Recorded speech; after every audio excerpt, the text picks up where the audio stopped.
Fl-istess ħin li l-istati membri tal-Unjoni Ewropea tiffaċċjaw influss qawwi ta' immigranti mill-Afrika ta' fuq m'għandhomx ir-riżorsi biex jindirizzaw din il-problema.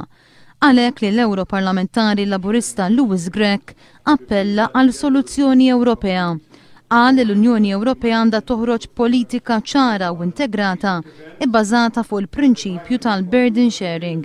Louis Grech qal li s'issa l-Unjoni Ewropea baqgħet passiva u ftit li xejn ħadet azzjoni fuq din l-isfida.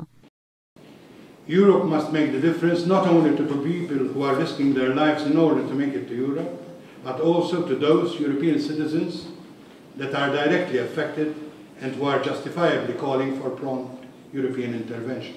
Qal li l-problema tal-immigrazzjoni irregolari għandha tingħata l-ewwel priorità u ma titqiesx bħala pis għall-Unjoni Ewropea.